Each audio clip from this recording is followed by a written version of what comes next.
My grandpa was an odd guy. He was clearly wealthy, but no one was ever sure how. He lived frugally in a small house on a quarter of an acre, with a sensible car and nothing too fancy in the house. If you'd driven past it, you would have assumed some old-timer on a pension was just moldering away his golden years there, and you would have been right in some ways. Where he showed his wealth was in his generosity. Grandpa liked to give. He gave the best Christmas presents, had the best candy for Halloween, donated to charities, and liked to see people happy. If you asked him how he could afford to be so generous, however, he would always just wink and say he had his ways. Not even my grandmother knew where his money came from, and they were married for 50 years. So when he died, we all wondered who would inherit his mysterious fortune. My cousins had loved Grandpa, grandkids always do, but the two of us had always been close. My old man hadn't even waited till I was born to go grab some milk and cigarettes, and Grandma and Grandpa had helped my mom raise me so she could go to work. I have a lot of fond memories of sitting with my grandpa and watching TV, taking walks around the neighborhood, and eating ice cream at this little shop on the corner. He would always tell me to appreciate the little things, because the smallest thing could be the one that changes my life the most.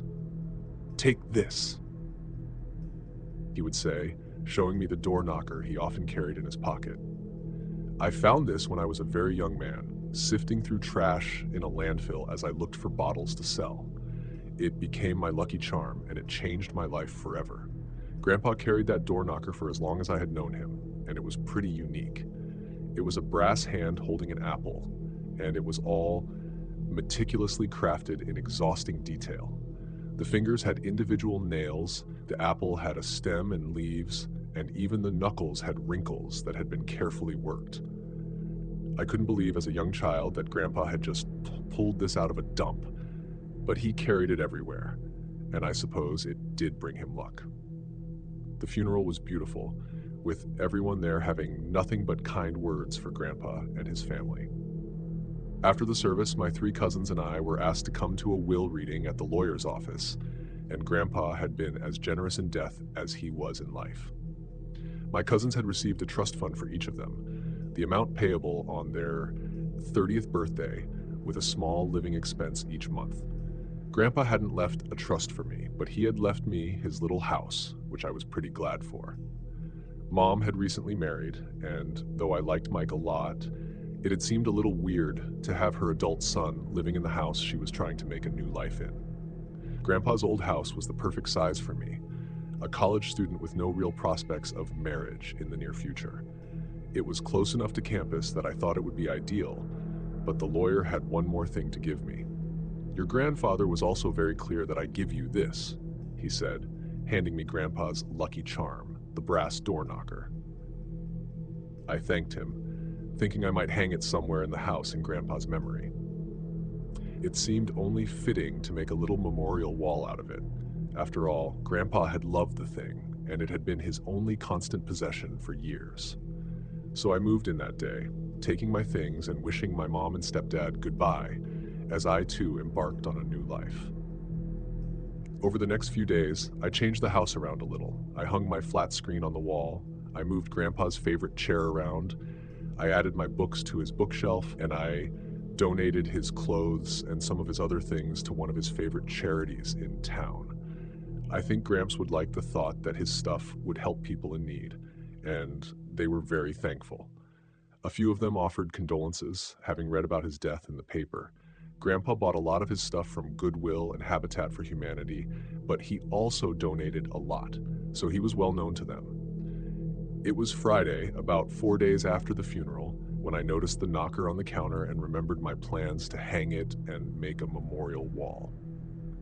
I didn't have anything else planned for that day, so it seemed like a fine pursuit. I hung the knocker in the living room, putting it above a little shelf where I put some candles and a picture of Granddad. I put his wallet up there too, something else he was never without. And I added a tin of Altoids, a pocket watch I had seen him wear, and a few other pictures of him. The door knocker was the centerpiece, and it all looked very nice when I got done. As I finished, I stepped back and admired it, thinking that Grandpa would have liked it too. That night was the first time I heard the knocking. I was lying in bed doing some doom scrolling before I went to sleep, when suddenly I heard a loud thump from the living room. I took out my earbud and listened, wondering if something had fallen over or maybe someone was at the door, but I didn't hear anything. I shrugged, thinking it had been my imagination, but just before I could slip the earbud back in, I heard it again. 3 long booms from the living room, and then silence. I went to the front door and looked out the peephole. I opened the door to see if someone was joking around, but there was no one there. The front porch was empty, and Grandpa didn't have bushes or anything to hide behind.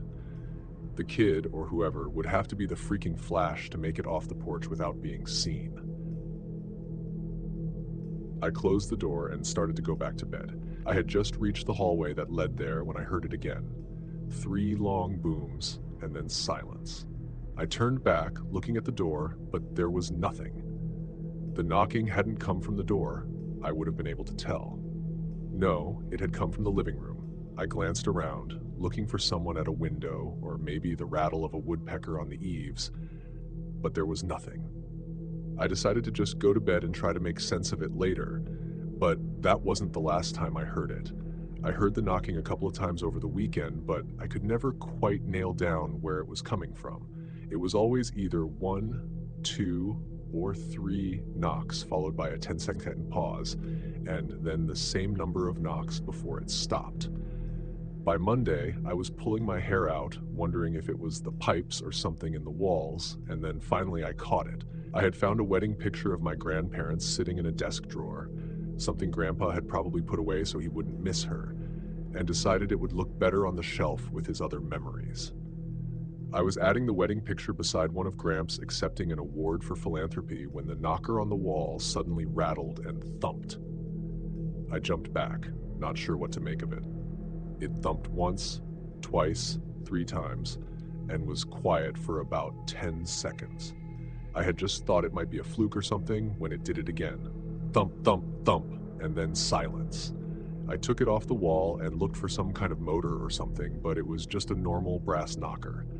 It happened 2 more times that day, and I was extremely curious as to what made it do it and why. I started going through Grandpa's desk, hoping for some explanation, and that's when I found the letter. It was in the middle of a ledger book addressed to me, and it wasn't even sealed, which was unlike Gramps.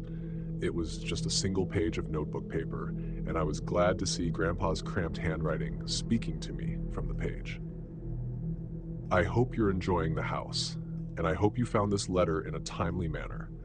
I had considered leaving it to Wilson to give to you, but I thought it might be better if you came across it naturally.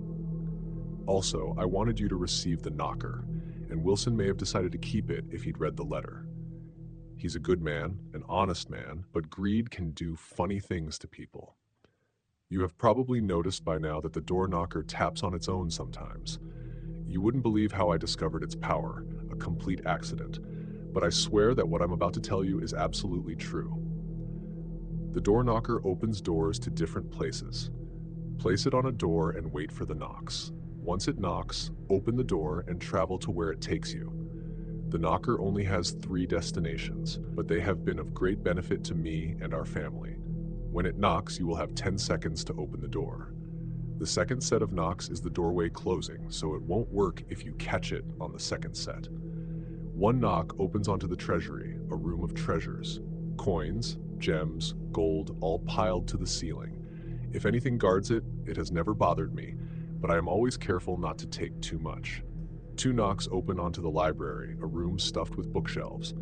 You can spend hours, days even, in this place, and time won't pass outside the door. I have learned so many things here, things lost to time, and read about things that have yet to happen. 3 knocks open onto a void, a darkness that I dare not enter. Anything you put in here will be gone. Anything. There is no ground inside it, though, so don't walk in. I am ashamed to say that it's where I've been putting my trash, but it's also where I hid your dog, the one I said ran away when you were very young. He died suddenly, just lay over and died, and I put him in before you woke up from your nap. I'm sorry I never told you, but you were so young when it happened that I didn't think you would mourn him for long. The knocks are never consistent. but each knock seems to come at least once a day. The 3 knocks usually come in the evening or early afternoon. 1 knock is usually in the morning or before noon, and the 2 knocks come when it will. While you are inside, don't let the door close. I was stuck in the library for a long time once and was fortunate that your uncle came along and opened the door. Time doesn't affect people the same way inside the door as it does here, so spend as much time as you want there. If you get hurt, however, you will still be injured, so be careful. You and I have always been close, and I know you and your cousins have speculated for years about my mysterious fortune. The knocker is yours to do with what you will, but always remember that money breeds difficulty, which is why I have always kept it a secret. Good luck. I love you, kiddo. I read through the note a few times, trying to make sense of it. There was no way. Grandpa had always been sharp, no real problems mentally, but this sounded like the mad ramblings of a lunatic. The knocker, however, had moved on its own. That much was true. It occurred to me that there was a way to test the rest of it, so I decided to do just that. I took the knocker off the wall where I had hung it and attached it to the closet door in the living room. It looked a little silly there, a door knocker on a door that opened onto a closet with 2 coats and a bunch of board games in it, but I wanted to be sure. It was silly, the kind of thing you read about in fairy tales, but I wanted to be sure. I had a while to wait, but it finally happened just as I was thinking of going to bed. It was around 10:30, and I was reaching for the remote to turn the TV off when I heard it. 2 loud knocks, seconds apart, on the closet door. I popped up, remembering I had 10 seconds to get there, and threw the door open. I expected to find the same closet that had been there earlier. I expected this to be a joke from my grandfather. What I didn't expect to find was the great library he had talked about on the other side. It was huge, a library to rival any I had ever seen, and the windows shone with perfect sunlight as I stood in shock. The shelves were tall, taller than the roof of the house I stood in, and they had long, trestled ladders with wheels to slide along the floor. I could see a grand staircase, and I felt sure there would be levels above the next as well. I could learn anything in there. I could learn everything in there, but I remembered what Grandpa had said about not getting closed inside and looked for something to prop the door open with. I saw an end table and pulled it over to put in the way, stepping inside and marveling at the space. I spent hours perusing books. There were books on languages, on history, on science, on anything I would want to know. I only explored the first floor that night, but there was enough here to keep me reading for days, maybe months. I was studying architecture at college, and there was a whole section of books I could use to study any period, any style, and anything else I wanted. This place was like the library they talked about in Alexandria, the library in the Harry Potter books, and some kind of wizard's private collection from a fantasy novel all rolled into one.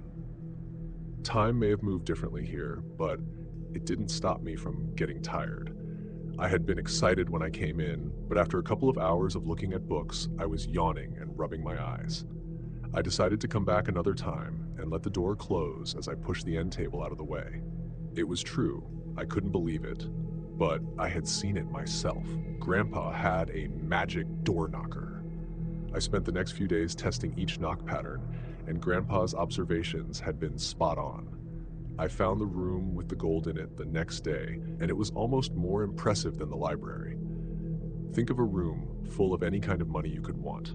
Gold bars, US currency, ancient denarii, little stones with things scratched on them, gems, pearls, silver nuggets, and other things I didn't have names for. I reached for a stack of hundreds with shaky hands and brought them out before letting the door close again. I had made about $2,000 in a matter of seconds, and I put it somewhere safe before heading to class. The void was a little scarier when I got it, but I had been setting garbage bags beside the door in case I was home when the knock came. The void was just what it claimed to be. It was like looking out at the night sky, except there were no stars. It was an inky, unnatural blackness. And I wondered if maybe Nietzsche had been describing this place when he talked about staring into the abyss. The space was utterly devoid of anything, but it seemed to crouch as well, like it just waiting for me to drop my guard. The bags went in, falling into a soundless, airless void before I closed the door again. It was great for a while, truly a blessing. I had all the money I needed, and whatever I took seemed to come back after I shut the door. I could take books from the library if I needed to, and anything I left on the work tables would put itself back on the shelf. I spent a lot of time in the library when I could get there, and sometimes I would wake up to find I had fallen asleep. The door never slammed shut and trapped me in there, and without anyone to come behind me and accidentally close it, I felt safe in there. I learned so much in a relatively short time, and my professors were impressed with my knowledge. I considered bringing them the books I used to gain this knowledge, but thought better of it. How would I explain it to them? A guy in his early 20s who just happened to have a book that was probably hundreds of years old was something that would probably gain the attention of the wrong sort of people. I was careful not to use too much of the money, careful not to spread it around too much, and careful not to show anyone the books from the library. It went well for about 4 months, but then I started getting knocks of another sort from the door. It started subtly with little knocks and taps from time to time. I'm sure I missed a lot of them, but I would sometimes look up if I was watching TV or something, expecting to see the knocker tapping, but find it silent. I started watching the door closer, seeing strange lights waft beneath it sometimes. They would skitter across the bottom like strange shadows, and I found myself watching them more than the TV after a while. My trips to the other places were still uneventful, the landscapes the same as they had always been, but it was the times in between the knocks that I came to dread. Then, one night, something knocked back. I was brushing my teeth when I heard a familiar boom sound 3 times. I checked the clock and saw it was nearly 11, a little late for knocking, but I stuck my head out to look at the door nonetheless. The toothbrush was still half in my mouth, and I had expected to see nothing stranger than the knocker fall back into place. Instead, something knocked again, and it wasn't the knocker. I came slowly out of the bathroom, watching as strange lights came flashing from between the cracks in the door. It was like a haunted house attraction, and I almost expected to see smoke billowing out from underneath it. The knocks were shy, almost uncertain, and I was preparing to head to my room when something hit the door hard enough to shake it in the frame. I jumped back, not sure what to make of it, and when it hit it again, I fell onto my butt and just watched it shake. Whatever was knocking was adamant about getting in, and it slammed its weight into the door again and again. The knob rattled, the door shook, and the lights flashed faster and angrier. My teeth were chattering. This had never happened before, and I was terrified that whatever it was might get through. It slammed into it again, the old wooden door cracking in the frame, and when it struck this time, I saw something break through the surface and come grabbing blindly from within. It was an arm, a long purple arm covered in scales.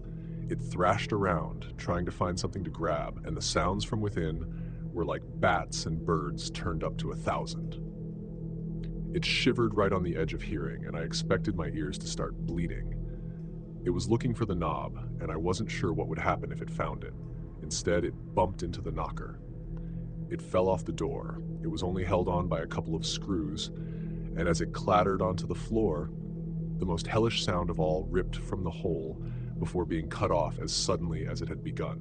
The lights, the noise, and the banging all stopped with a suddenness that made me dizzy. I stood up, looking at the broken door, and walked slowly into the living room to see the extent of the damage. Something was bumping, but I thought maybe the arm had knocked something over. I wanted to make sure the knocker was okay, but as I came around Grandpa's old chair, I saw what was making all the noise. It was the arm that had come through the door. It was leaking black fluid all over the hardwood and flopping around like a fish. It didn't flop for long, but now I'm left with a problem. The portal only seems to open when the knocker is up.